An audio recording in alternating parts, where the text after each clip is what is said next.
When your mind is broken, when your brain is not working properly, are you still you? Where are we when it comes to the state of mental health? Historically, there has been such a conspiracy of silence. Dr. David Goldbloom was the founding physician-in-chief at the Centre for Addiction and Mental Health, and one of Canada's leading mental health experts.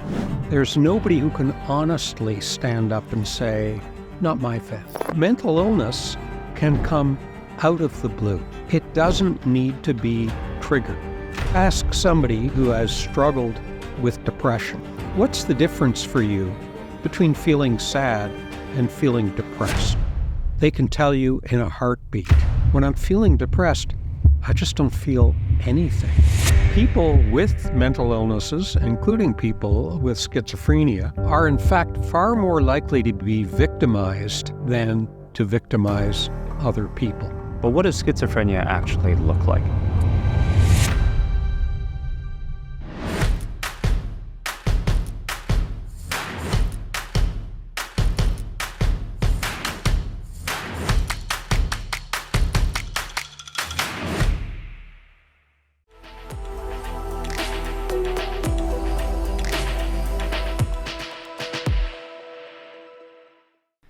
Dr. David Goldbloom.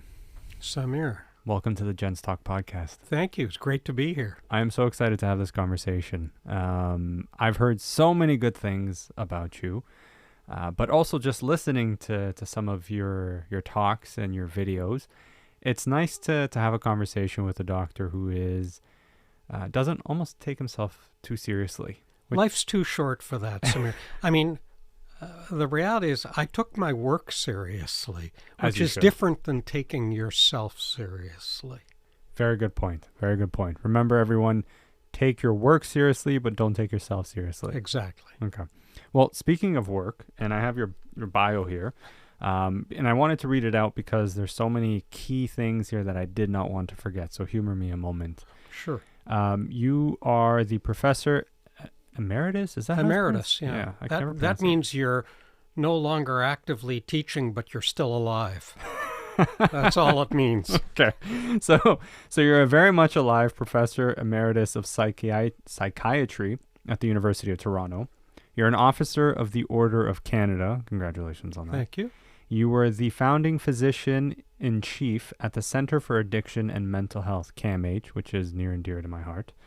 And you've served on you've authored a number of books, and you've served in various leadership roles, including the chair of the board of the Mental Health Commission of Canada. Right. So obviously mental health is something that's important to you. Well, I could say that it's important to everybody, but for me, it was my profession. It was my vocation. So, yeah. So why don't we kick this off then properly? And I'm just going to ask you, where are we when it comes to the state of mental health today? Well, look, the advantage of having a full head of white hair, apart from having a full head of hair, is that I've seen a lot of change. I started in this field 40 years ago. So I know that the needle has moved quite significantly, both in terms of fighting stigma, improving understanding, improving compassion, improving commitment and support and resource for mental illness. But I also know how far we still have to go. So things are way better than they were, and they're nowhere near where they need to be to meet the needs of the 1 in 5 Canadians every single year who experience some form of mental illness or substance use. 1 in 5, that's a huge number. What it means, Samir, is that for every single one of us, there's nobody who can honestly stand up and say, not my family, not my siblings, parents, grandparents, aunts, uncles, cousins, spouse, children, or myself. Nobody's been affected. Because these problems, these all too common human problems, affect every family, and they don't discriminate by social class, or ethno-racial heritage, anything like that.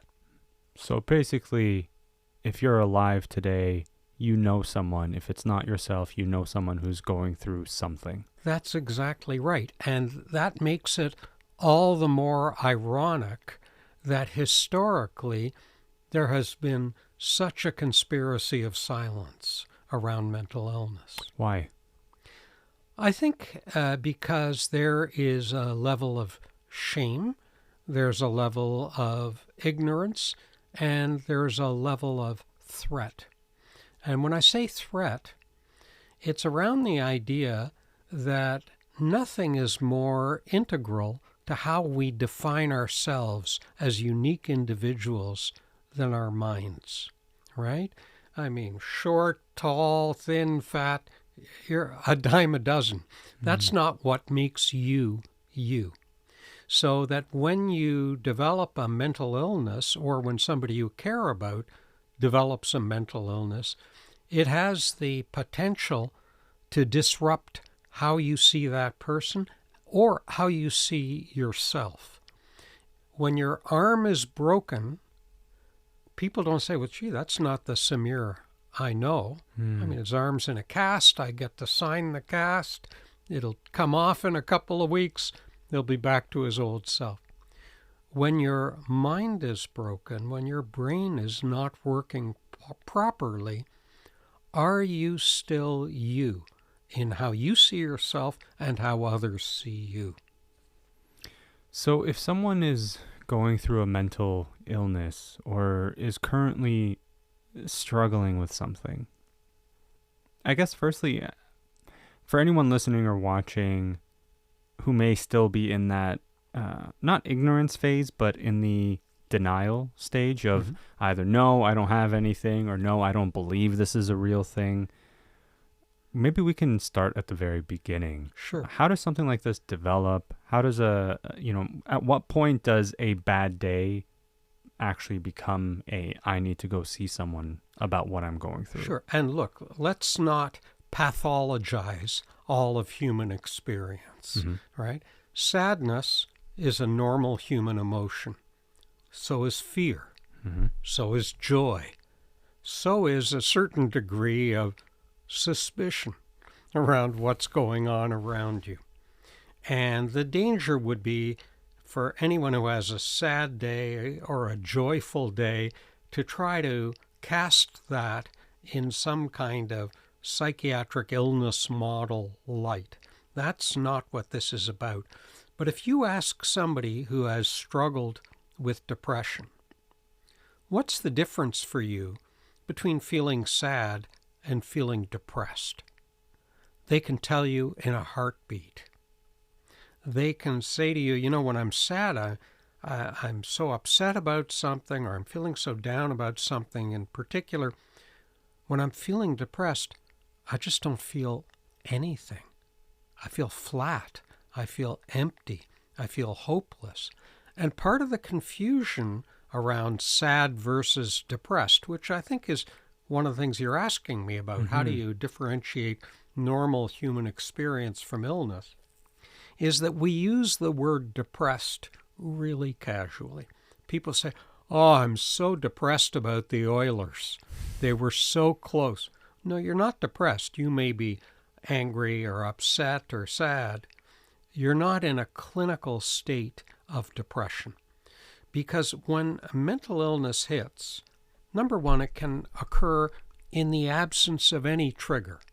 You know, it's in our human nature to always look for immediate explanations when shit happens, right? And you get a twinge in your belly, and you say, geez, I wonder if that slice of pepperoni on that pizza I had a few hours ago was really cooked through, or maybe it was raw. You're always coming up with explanatory models. Mental illness can come out of the blue. It doesn't need to be triggered. There are things that may put you at risk for mental illness, and we can get into that if you want. But the point I really want to make is it can come out of nowhere. Not only can it come out of nowhere, if it's mental illness, it doesn't leave the next day. It stays with you. And so for people who experience depression, it's not a bad day. It's bad weeks and months that feel unrelenting. And it's not just that your mood is low, because depression, the illness, as opposed to depression, the sentiment, the fancy version of sad, depression, the illness, comes with a whole set of associated and almost predictable symptoms that disrupt so many aspects of your life: your sleep, your appetite, your energy, your interest.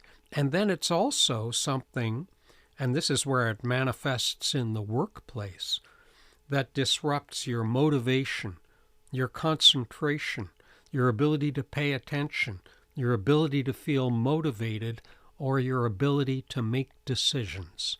Now, if you think about, for people in the modern workplace, where they're not necessarily lifting heavy things, where they're valued primarily for their contributions north of their Adam's apple, then if you have an illness that reliably disrupts their ability to concentrate, to feel motivated, to pay attention, to remember, and to make decisions, their performance is going to go way down.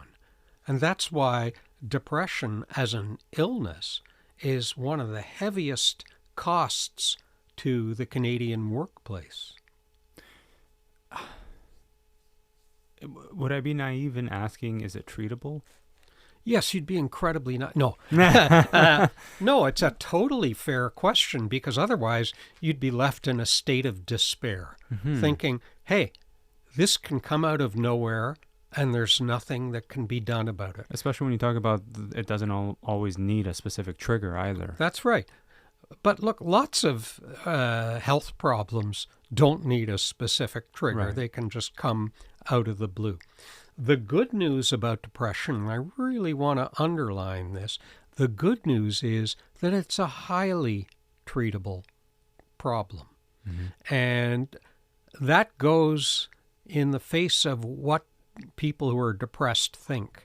Because part and parcel of being depressed is thinking, I'm hopeless, I'm screwed, I will never get better. That guy you saw before who was happy, that was a charade. This is the real me. And that becomes a very seductive line of thinking for someone who is depressed. But we have over half a century of evidence that treatments for depression work, whether they are psychological treatments, behavioral activation and exercise treatments, or a modern antidepressant medications. There are multiple ways that we can help people get out of depression and get back on track with their lives. How do you, when you talk about the various forms of treatments, and when you talk about, actually, let me backtrack a second. When you talk about someone who's feeling either sad versus weeks of feeling this numbness, you'd almost assume that sometimes in those scenarios people might be a little bit in denial that they suffer from depression. I mean, you're not wrong when you talk about it being we use the term casually, right? Right. But for someone who's genuinely going through something like that, they might look at it and go, I'm okay. I'm good. I'll manage. It's just been a really rough week, rough month. Post-pandemic, things have been tough. The economy sucks, you name it. Are there surefire signs that can tell a person, I'm going through something, I need to go speak to someone? Well, I think one of the advantages of people who know someone who may be struggling with a depression is that you're going to notice changes in them that they may not be aware of themselves. I mean, look, we all live in our own skin 24/7, which makes noticing changes in ourselves a little like watching paint dry or watching grass grow. You're so close to it, you're not going to notice it. Yeah. But if you're having more intermittent contact, you may be taken aback by the changes that you see in someone. And one of the things about depression is for people going through it, they don't immediately necessarily connect it with the idea of an illness that has predictable patterns of symptoms and behavior. They just think, this is the worst aspect of me coming out. And so, or that there's nobody who's as bad off as I am. I am the worst. And sometimes they'll isolate themselves from other people almost to protect them from the terribleness that they experience inside. Well, I'd imagine you also don't want anybody else looking at you differently. Noticing that they're treating me a little strangely. Right. Maybe they're in on it too, and they know what I know, but I don't want anybody to shame me or make me feel less than, because I already do that to myself. Right. But often people simply back off because they don't know what to do, don't know what to say. Well, sorry to cut you off. What do they do in that scenario? If I have a close friend, a family member who is showing the signs of going through some form of depression, right? What could I do to support them? So, the first thing I think is having a meaningful conversation with them. And, as I often tell workplace audiences, a meaningful conversation is not a hand on the doorknob as you're about to leave their office, or the question that's phrased, you're okay, aren't you? Which signals the answer you want to hear so you can get out of there. And I think it requires a little preparation on the part of the concerned friend or relative to think about, what are the things about Bob that are off? This is not the guy I know. What am I noticing? And then go to that person and say, I need to have a conversation with you in a confidential space so the person doesn't feel humiliated. You're not doing it on a streetcar. And say, look, I know you. I know what you're like. And you're not you right now. And this is what I'm seeing, and I'm worried about you. And I want to help you in whatever way I can. And I always tell friends and family that you have to be prepared to be a bit of a pest, because a depressed person may fend you off. They say, no, I'm fine, I'm okay. And part of that is to not want to upset you or to mollify you or to push you away. And if you're a real friend, you got to stand your ground. Yeah. You can't fold. You've got to say, no, I know you. This is not you. Is there another illness that, like, based on what you've seen and what you're seeing today, where does depression rank in the list of what's the most prominent issues right now for people? Well, look, according to the World Health Organization, by 2030, which is not so far off, Yep. by 2030, depression is going to be the leading cause of disability worldwide. Okay. So this is a big issue. Yeah. We're talking about 1 in 5 women, 1 in 10 men over the course of their lives will experience depression. So if it's that common, and you'd be hard-pressed to find illnesses that are more common, why aren't we talking about it more easily? Now, I will say we are talking about it more easily. And one of the ways you do this is, in our current culture, is to get celebrities from entertainment or sports to speak about their experience for 2 reasons. Number one, we delude ourselves into thinking we know these people. right? So we refer to hockey players or singers by their first name, as if we don't know them from a hole in the wall. But it gives us that superficial familiarity that's kind of false. But because they are placed on a pedestal by us, despite the fact they're ordinary people who happen to have extraordinary gifts, when they speak about their experience, it has a permissive effect. Many years ago, I was involved in helping start up Bell Let's Talk, the annual day, and got to spend a lot of time working on it with Clara Hughes.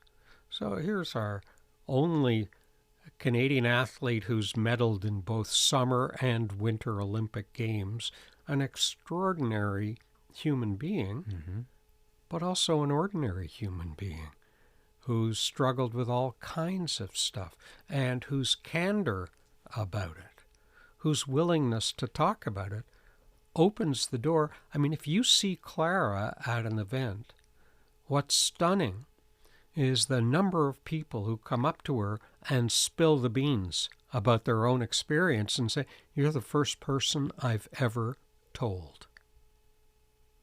Wow. That's a lot for one person to carry. It is. For Clara, yeah, she can't do it constantly. No, I can't imagine. She's not a mental health professional. Right. She's just a courageous human being. When you talked about by 2030, the World Health Organization pegs depression as the leading mental illness. You mentioned Not the leading mental illness, the leading cause of disability among all illnesses. Okay. So not just mental illness. When you talk about, in that scenario, you mentioned 1 in 5 women, 1 in 10 men. I'm Right. curious about what distinguishes women from men when it comes to depression. Well, look, there are some forms of mental illness that are equally distributed between men and women. Things like schizophrenia or bipolar disorder. But in the specific, and there are some that affect men more than women, like alcohol dependence. But when it comes to depression, it is twice as common in women, and that's across cultures. That's not just the role of women in our society. That's a reproducible finding in a variety of societies. And it probably reflects, in part at least, the fact that women are vulnerable to more significant hormonal shifts during their lives than men are. We know that for some women, even in the course of their menstrual period, that they may, in the week before their menstrual period, may experience some recurring disturbances in mood and anxiety for which there are treatments. We know that childbirth, which we all idealize as one of the great happy moments in a person's life as they start a new life, can be associated with postpartum depression. And in that 24 hours between being pregnant and being postpartum, women experience a massive hormonal shift. So these are some of the factors, not all of them, and not all the factors are biological, that put people at risk and may explain, at least in part, why women are more vulnerable than men to that disorder. When you talked about men and alcohol dependency, Right. we're essentially talking about addiction here. How we've recently had a few conversations with, to your point, people who have name recognition, where celebrities are celebrities, who've talked openly about their addiction and the challenges of being an addict, essentially. Right. Are we seeing an increase in substance abuse, particularly post-pandemic? Well, we do know that, and we have very good Ontario data on this, that, during the pandemic, the beer and wine stores were declared essential services, right? And which is a very interesting. That's a whole challenge right there. Yeah. And we do know that binge drinking went up during the pandemic, and the question is now whether it's going to come back down, although, as you know, there's going to be a marked increase in availability of spirits in convenience stores, and generally anything that increases access increases problems. Mm-hmm. And the irony is that it's occurring at the same time that the evidence around what is a harmful number of drinks to have in a week has dropped, right? That more than 2 drinks a week is associated with a bunch of health risks. And people used to think it was sort of 9 to 14 drinks a week, right? Now, it doesn't mean that if you have 3 drinks a week, you're going to drop dead. But from a statistical point of view, above 2 drinks a week, your risk goes up for a variety of things, cancers, heart disease, stuff like that. Yeah. And while we are appropriately preoccupied with the fentanyl crisis in this country, we lose sight of the fact that 2 of the things that fill hospitals and graveyards are completely legal substances, which are alcohol and cigarettes. Yep. Which is such a strange concept when you sort of spell it out like that and you think about it and you go, well, that's very strange, isn't it? Where does sugar rank in that? Processed foods, sugar, all that stuff. Oh, that's a good question, but it's out of my lane. I wouldn't be able to give you a good read on that. But, when I was in clinical practice with patients, I would often ask them, especially patients were on public assistance, so I knew exactly how much they were getting a month from their public assistance check. And I would have them calculate their monthly costs of cigarettes and alcohol. And sometimes they were stunned because most of us don't add up those things on a monthly basis, but it's not a difficult calculus to do. Mm-hmm. And it was like a third of their public assistance check. That's a lot. That's a lot. Did the pandemic exacerbate these problems? I think that the most important thing about the pandemic is what a great revealer it was. Now, you probably saw newspaper articles that would say during the pandemic, half of Canadians endorse being anxious or depressed. Well, that is an appropriate response to a pandemic that profoundly curbs your ability to function, your lifestyle, your sense of connection with your community. If it didn't leave you feeling somewhat anxious or somewhat depressed, I would say you need your head examined, right? But feeling anxious, feeling depressed, that's different than having a depressive illness or an anxiety disorder. It's just endorsing the adjective, right? Not the illness. Right. And what I think the pandemic did was not so much exacerbate as reveal a problem that we had before the pandemic. And that problem was untreated or undertreated types of mental illness.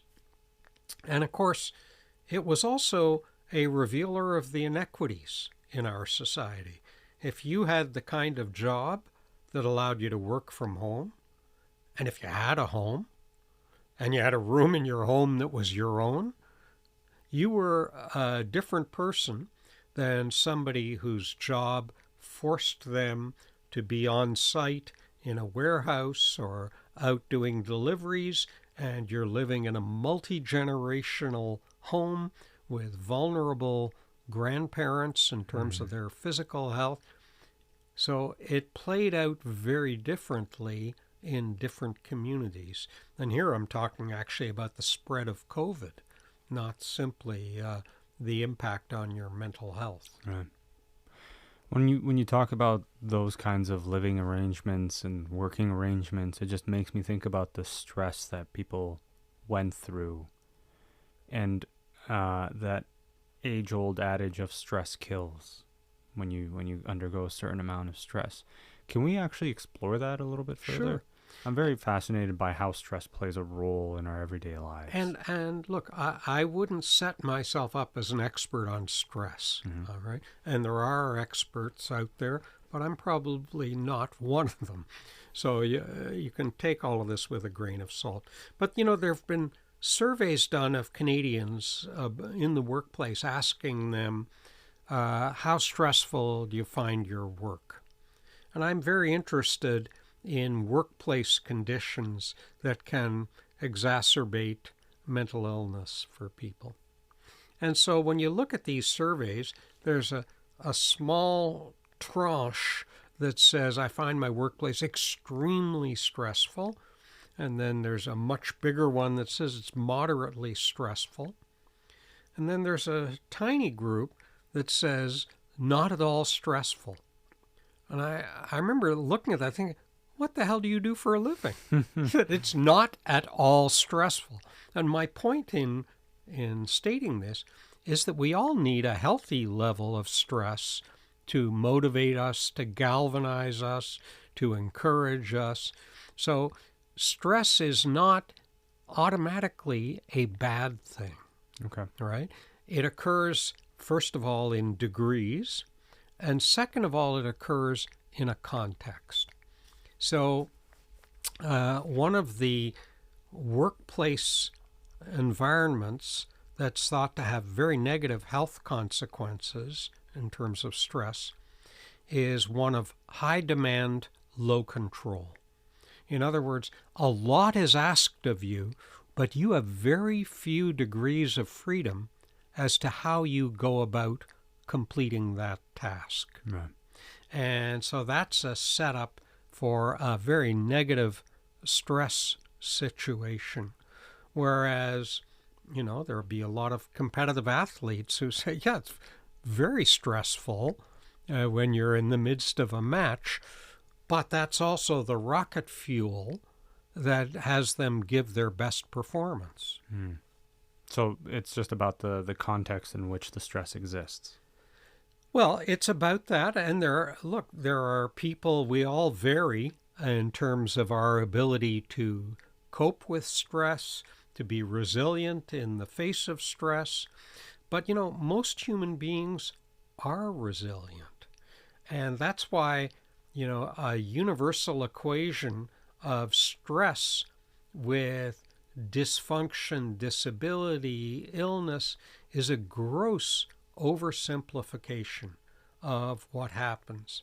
And that's why, in terms of words that get thrown around too easily, trauma and post-traumatic stress are thrown around too easily.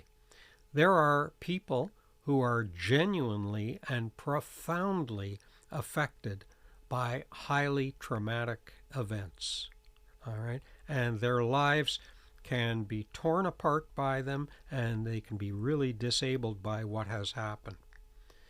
But you have to bear in mind that the normal human response to trauma is resilience in one form or another.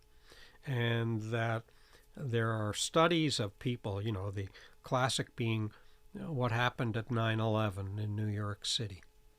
And for the people who were witnesses to that or were living near Ground Zero in terms of the World Trade Center. And nobody could dispute this is a once-in-a-lifetime horrendous event. Okay?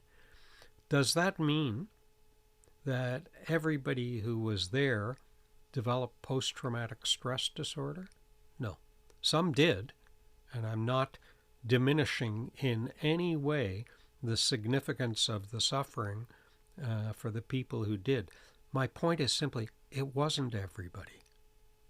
Is there a particular distinguishing factor that someone who can experience the same traumatic event wouldn't walk away with PTSD? Well, the question is almost like, how do I protect myself, right? How do I gird myself? How do I arm myself so that when bad things happen, I won't be or traumatized? You're more resilient. Yeah. And, that's a really complex question because so much of it has to do with your inherent temperament, for one, your resources, your and I don't mean necessarily your professional resources, your community, the people who support you and who you support when they need support, versus feeling quite alone. These are really, really important factors. And for the people who need it, the professional help that is available, and we've got good evidence-based psychological treatments to help people with post-traumatic stress disorder. And that's good news. What's an example of a treatment for something like that?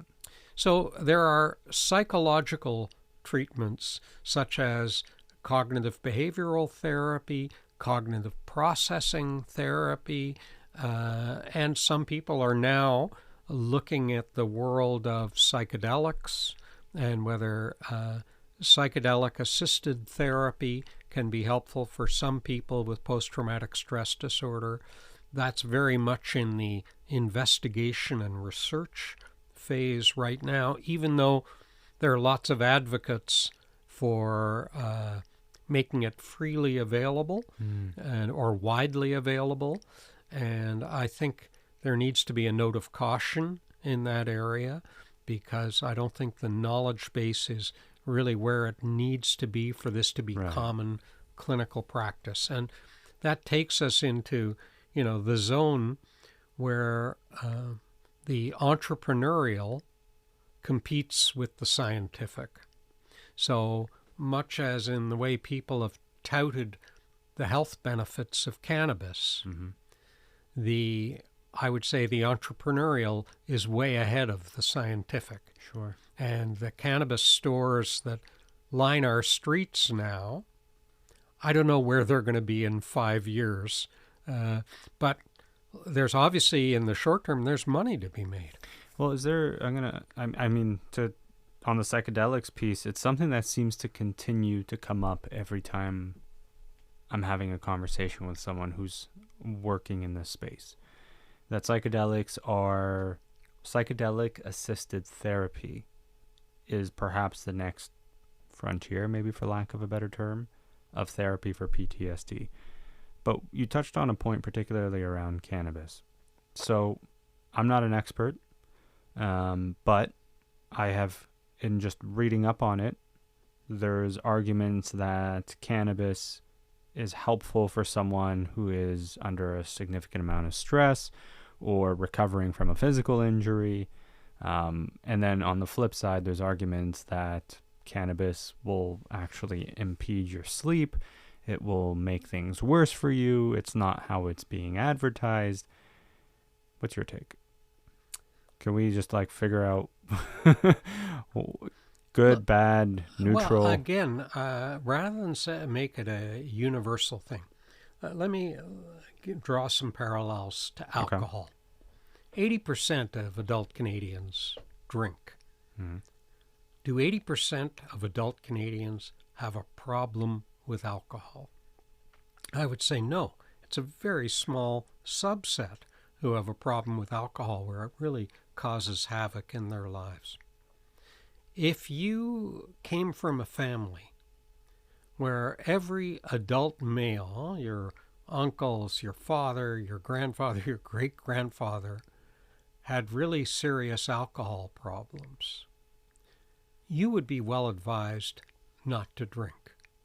That alcoholism is a heritable condition. So why would you expose yourself to risk?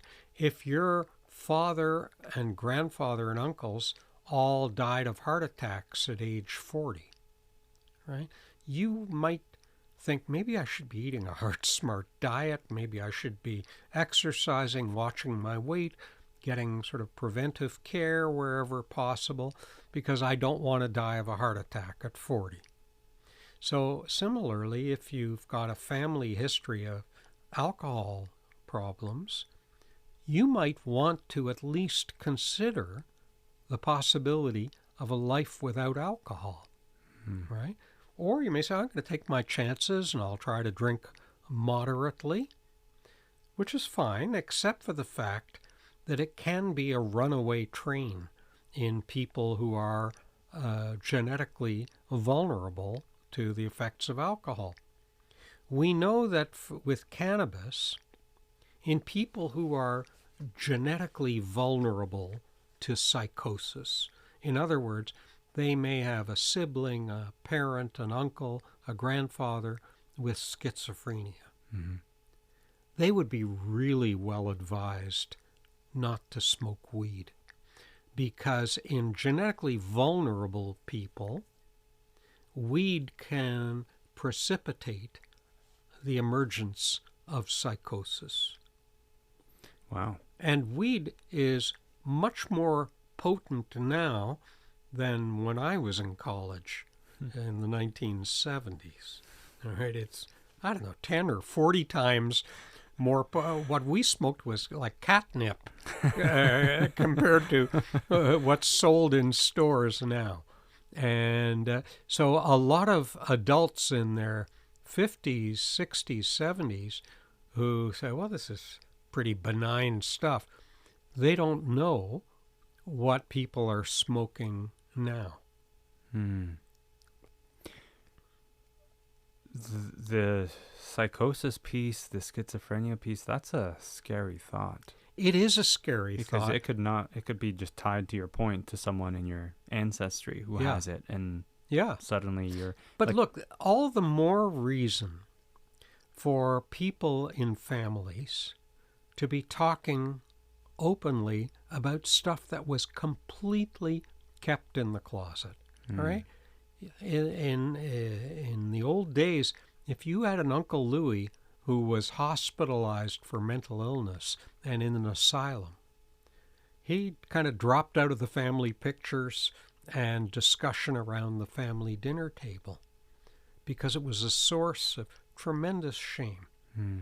And so I think inadvertently, parents handicapped their kids by not telling them about the things that they are genetically at risk for because it was something they were ashamed of. Can we talk about schizophrenia further? Sure. My only understanding of it has come admittedly through what you see in films and television, which to some degree, is amplified and embellished for the purposes of entertainment. Sure. But what does schizophrenia actually look like in a person? I'm really glad you asked, Samir, because most people's sense of what schizophrenia is does indeed come from television and often, CSI kind of shows with somebody who is an axe-wielding murderer. Pretty much. Right? Yeah. And what I can tell you is that, when it comes to violent crime, if we were to eliminate all the violence in our society that's associated with mental illness, we'd be left with about 95% of the violence in our society. So people with mental illnesses, including people with schizophrenia, are in fact far more likely to be victimized than to victimize other people. It does sometimes happen that people with schizophrenia become violent, especially if their illness is not being treated. All right? But for most people with schizophrenia, the vast majority of people with schizophrenia, they look nothing like what you see on CSI. So let me try to paint a bit of a picture for you. You have a young male, for instance, who at around age 19 or 20 previously functioning well, good social network, doing well in school, starts to gradually withdraw from the family, spends more and more time alone and in the basement of his family's home, starts to develop more intense preoccupations around the occult or conspiracy theories, and is making diagrams and putting things up on the wall that nobody really understands, starts to let go of his personal hygiene and appearance, start to look more bedraggled, if you will. And then at night, the parents notice he's awake during the night and sleeping during the day. Now, I'm just sort of painting one scenario for you here. Or they may hear him talking in the basement to people who are not there, or becoming more suspicious, blackout curtains, or refusing to go outside, or feeling when he is outside that people are monitoring him or taking special notice of him, or even having dark thoughts toward him, wanting to kill him for reasons that are unknown to him. The point is, it's a terrifying experience for that person, right? Nobody's more afraid than that person. If you think that every benign stimulus in the environment is somehow connected to you, it scares the hell out of you. A car that drives by slowly. Most of us filter out of our awareness all sorts of things that have no relevance for us. So, for instance, you and I are sitting in this studio, and I've got a very nice cup of coffee sitting on the table, but you're probably not paying attention to it. But somebody who is psychotic might think that there is poison in that coffee, and I'm planning on slipping it into your glass of water or whatever. And so that people may retreat and withdraw in the context of feeling paranoid. Now, when I use the word paranoid or suspicious or delusional, this is different than our normal skepticism that we might have about other people's intentions. It's like, when you get those phone calls at home at supper time and there's a pause before the person is talking. I'm already skeptical that it's a telemarketer, and it almost always is, right? And I kind of disconnect. But when people are delusional, all right, they have fixed false beliefs despite all evidence to the contrary. So it's not just that they're suspicious, they actually believe in that moment, if they're in the grips of schizophrenia, that something terrible is going to happen. So schizophrenia is not, it sounds like it's not a scenario where you could have multiple personalities. I'm really glad you brought that up. It has nothing to do with split personality or multiple personality, Jekyll and Hyde, all that stuff. This was a sort of romantic notion that was fed by Hollywood for a long time. Right. And it bears no relation to the reality of psychosis. And all of us living in major cities are going to witness some people with psychosis who are sleeping on heating ducts or sleeping rough in the streets.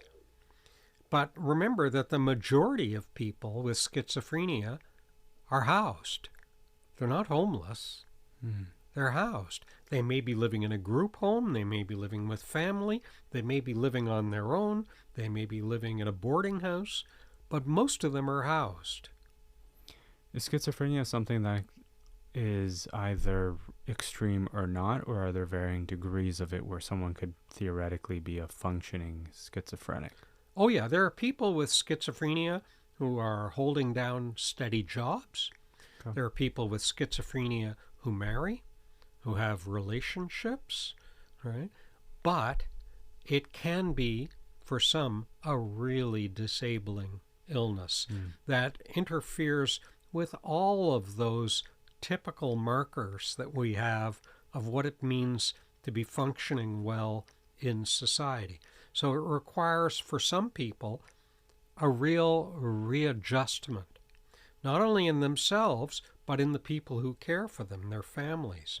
That said, a colleague of mine at CAMH did a study on happiness in people with their first episode of schizophrenia. And the results were kind of counterintuitive. People were happier than you might expect in the context of having a major mental illness. And I think the uplifting part of that study is this incredible human capacity for resilience, for adaptation, for humor, and even for hope.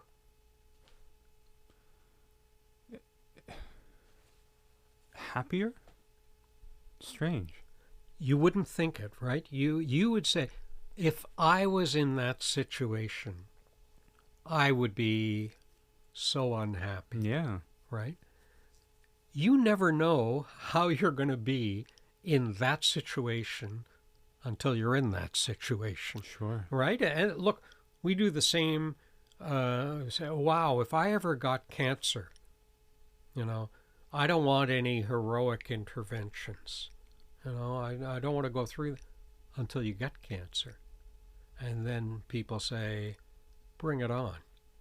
I want to fight this. Not everybody, but for a lot of people. And my point is, you can't imagine yourself in that situation and know with any certainty what your reaction would be, how your life reorients itself, what becomes meaningful and important to you. Everything has the capacity to change. Yeah. Do you know what the stats are on schizophrenia in Canada? Well, the stats are that it's 1 in 100 people, and equally between men and women. Men tend to develop schizophrenia younger than women, so that for males, typical onset is between 16 and 22. For women, it's more like 25 to 28. And the reason that's so important is that most adult mental illnesses have their age of onset in mid-adolescence to early adulthood. Now, if you stop for a moment and think about the illnesses that we typically fundraise for, heart and stroke or cancer, for most people, those are diseases of middle age and old age. By contrast, when it comes to mental illness, these illnesses tend to strike for the first time just as young people are coming into their sense of who they are as people, what they want to do with their lives, starting to form adult relationships. This is a critical juncture in our human development, and so that's part of why mental illness can be such a big disruptor, and all the more reason to do something about it. Okay, so let's follow that train of thought. When you say to do something about it, what does that look like? So, first of all, the doing something about it is recognizing that you have a problem, right? And you can't expect everybody to come to that realization on their own. And this is where family and friends really play a vital role. More than 1 million Canadians have been trained up in a program called Mental Health First Aid. Mental Health First Aid was originally developed in Australia, And the Mental Health Commission of Canada became responsible for the development of it in Canada. And they went a long way at the Mental Health Commission to developing multiple modules targeted at seniors, at youth, at first responders, at people living in northern communities, Indigenous, Métis and Inuit populations. And it is a course that's about 12 hours that is about how to recognize and how to respond to someone who may be in the throes of a mental illness. It's not designed to make you a therapist or a health professional, but much like we do physical first aid courses, this course puts people in a better position to initiate those conversations or to figure out how to steer people toward help. And so far, over 1 million Canadians have been trained up in mental health first aid, including our previous Governor General, David Johnston, and his wife, who were big mental health champions. So there's that part of it, but then there's getting in the front door of some help, right? And that help takes many, many forms. I mean, everybody thinks of the traditional routes of help like a psychiatrist like me, although I'm now a retired psychiatrist. With a head full of hair. With a head full of hair, yeah. And a psychiatrist is not what most people with mental health problems need. Fortunately, there are many mental health disciplines: psychology, social work, psychotherapists, and others, including peer counselors. Some people will need to see a psychiatrist, but not everybody. Not everybody with a headache needs to see a neurologist. Not everybody with high blood pressure needs to see a cardiologist. And in fact, the biggest providers of mental health care are in primary care. Our family physicians, our nurse practitioners, and they're very well trained now to deal with mental health problems and illnesses. I was going to ask about how equipped they are to deal with those types of things. More and more and more so. And certainly when it comes to prescribing antidepressant medications, which are very effective treatments for both depression and anxiety, the majority of those medications in Canada are prescribed by family doctors. You just opened up like 3 other topics I want to ask you about that would probably take up a whole other hour. Anxiety, antidepressants, those are things that I'm very, very curious about. Your work with CAMH as a hospital, as a place that conducts leading research, if someone was going through something, and this is obviously particularly for anyone who's in Toronto, because does CAMH have any locations across the country or just in Toronto? No, it's just the Toronto location. What's CAMH perhaps working on? You mentioned that doctor that's working on the happiness study.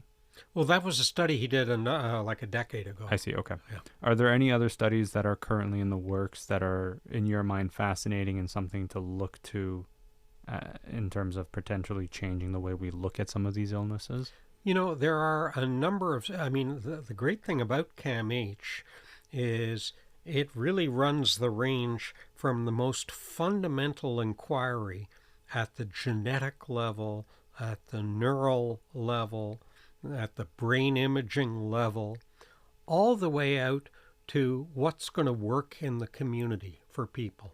So how do we adapt, for instance, psychotherapy to meet the needs of the South Asian community? How do we help develop psychological treatments that could be applied in countries like India, for instance, where the vast majority of people are not going to see a mental health specialist despite having a mental illness? So it really runs the gamut, and that makes it really a rare institution globally. not just in Canada. And so I'm excited about the full range of research and also the breadth of the research that's going on. You know, it's one thing to be able to use existing treatments as well as possible. And it's another thing to develop new treatments and then roll them out, because you don't want CAMH to be some kind of isolated mecca. The thing that works is when you scale up and spread out and translate all of this knowledge, so somebody living anywhere in Canada is going to get the same kind of treatment. I have a sister who had a malignancy, and she lives in rural Nova Scotia. And the treatment she got is the same treatment she would have received had she been at Princess Margaret Hospital, a world-renowned cancer center, because they've been so good at making sure that when they generate new knowledge, which only certain places can do because you've got to be big and well-resourced, when they generate new knowledge, they disseminate that new knowledge and make sure that there's good uptake. That's what moves the needle for a country as huge as Canada. David, thank you so much. Thank you, Samir. This was incredibly insightful. I learned a ton. I'm so glad I asked you about that schizophrenia piece, because I really had, I think, what a lot of people have, that misguided perspective on how schizophrenia works. You assume, like you mentioned, that you have split personality, and that other personality is an axe-wielding murderer.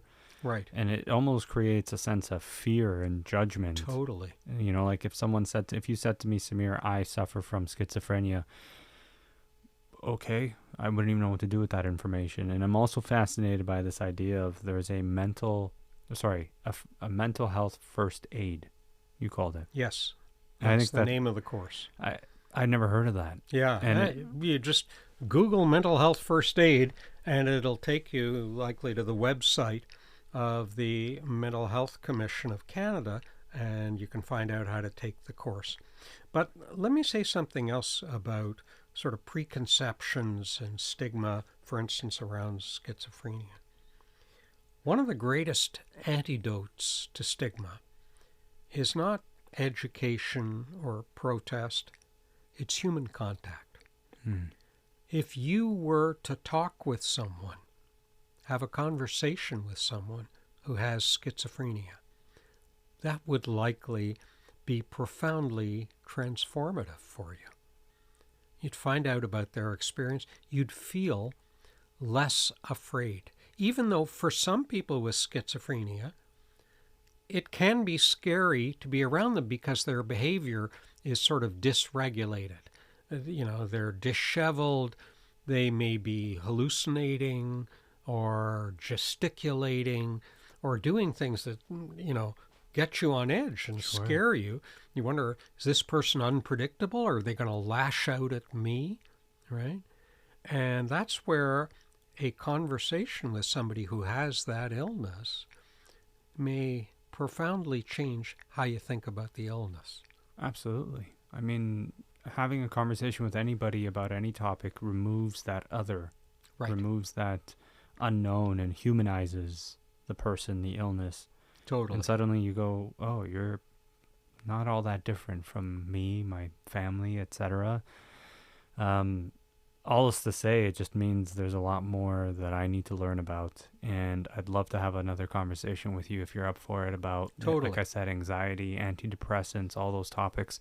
You do amazing work. You've done amazing work. Thank you so much for what you do, both yourself, CAMH, all the incredible doctors there. If someone wanted to learn more about these types of things, is there a particular resource you could recommend? Well, look, I would say the website at CAMH has a lot of resource and links to resources that are elsewhere. The Canadian Mental Health Association also has a lot of information, as does the Mental Health Commission of Canada. So there are a number of remember that there's no filter for quality on the web, right? Yeah. So that there's, and the worst doctor on earth ever to consult with is Dr. Google, because you will come away very discouraged about your prognosis.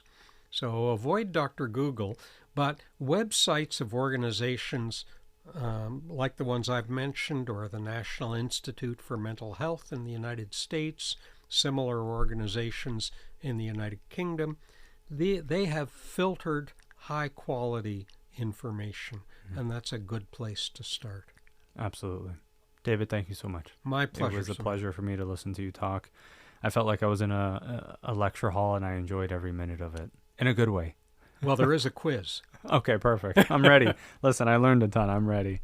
David, thank you so much. Thank you so much, everybody. Appreciate it.